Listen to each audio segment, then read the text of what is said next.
चाहे वो चिराग पासवान हो, उपेंद्र कुशवाहा हो, जीतन राम मांझी हो, इन लोगों का डर समा गया है। वो एकदम जो है नीतीश फोबिया से ये ग्रसित हो गए हैं लोग कि अगर हम लोग इधर अगर नीतीश कुमार जी आ गए तब हम लोगों का क्या होगा। वो अपना भविष्य देख रहा है, ठीक है।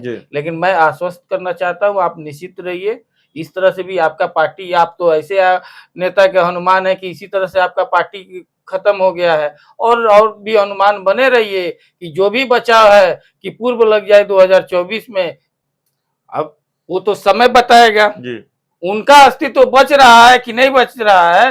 सम्राट चौधरी इसके बाद राजनीतिक करेंगे कि नहीं करेंगे, या कि नैतिक जिम्मेवारी लेते हुए वो इस्तीफा मार देंगे और राजनीतिक संन्यास ले लेंगे अपने पिताजी के तरह से। 2015 में इसी तरह से उनके पिताजी भी बोले थे और राजनीतिक संन्यास लिए, और उनको क्यों बनाया गया है।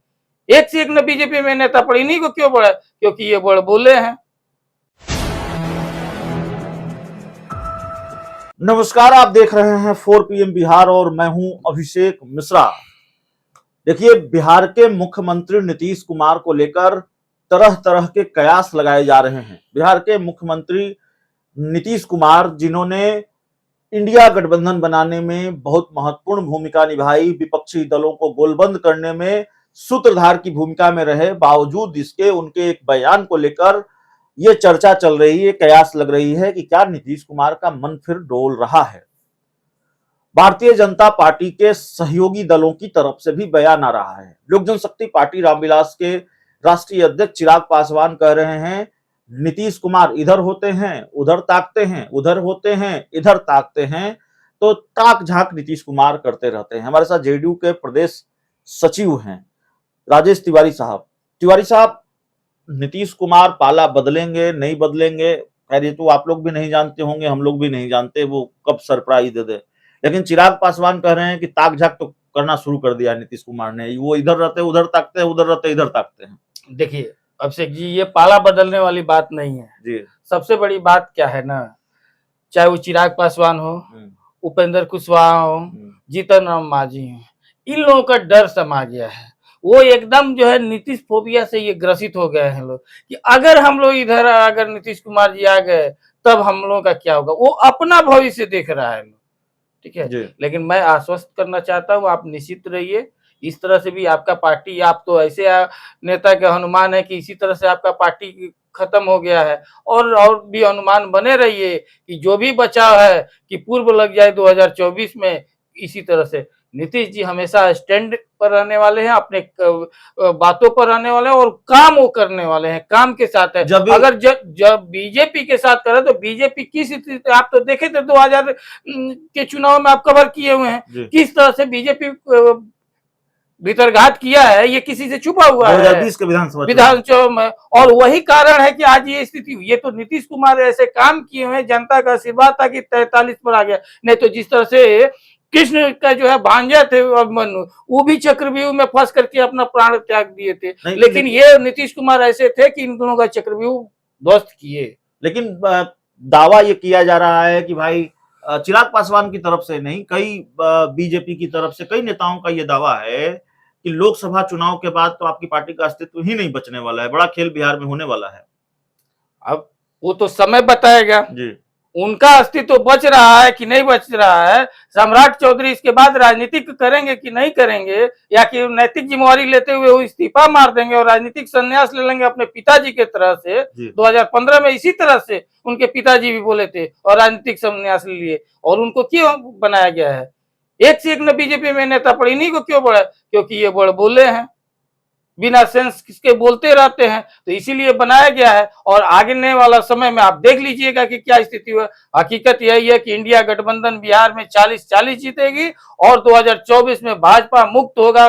बड़े मोदी भी और बिहार के छोटे मोदी को तो मार्गदर्शक मंडल में भेजिए दिया है लोग, दोनों खत्म होंगे। चिराग पासवान की हम चर्चा कर रहे थे। चिराग पासवान ने एक बड़ी डिमांड भी की है, नोनिया, बेलदार, इस तरह से 8-10 जातियों को उन्होंने अनुसूचित जाति और लोहार जाति को अनुसूचित जनजाति में शामिल करने की मांग उन्होंने बिहार के मुख्यमंत्री नीतीश कुमार से की है।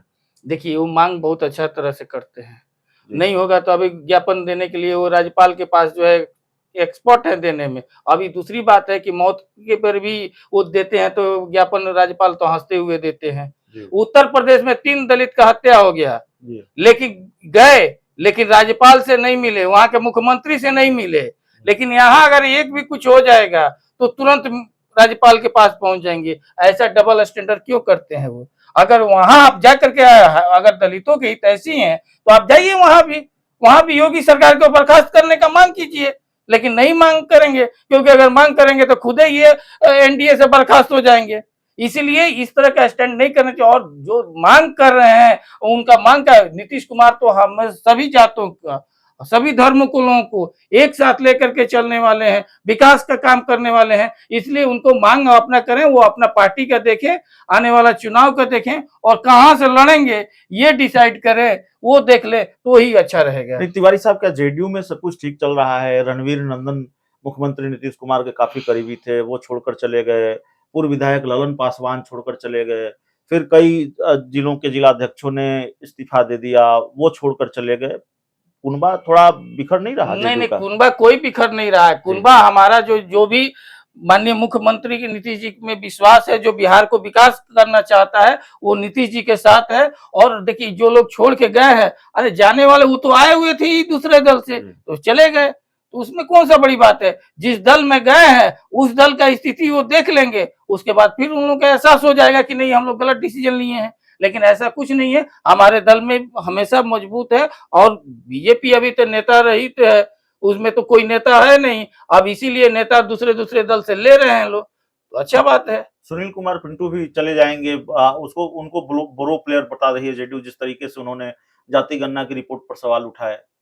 ये तो सही बात है, कोई भी अगर जातीय जनगणना पर अगर सवाल कोई उठा रहा है तो उसको कैसे आप सही ठहरा सकते हैं? जो पूरा देश जो है, चाहे वो कन्याकुमारी से लेकर कश्मीर तक सब कोई सही कर रहा है, हर दल उसको मांग कर रहा है, उसके बाद ये सवाल उठा रहे हैं। तो इनको सवाल तो उस समय उठाना चाहिए जब बीजेपी साथ में थी, तो जब विधानसभा में पारित किया गया उस समय उनको उठाना चाहिए। जाति गणना की रिपोर्ट पर तो पशुपति पारस भी कह रहे हैं कि सचिवालय में फाइल तैयार की गई है।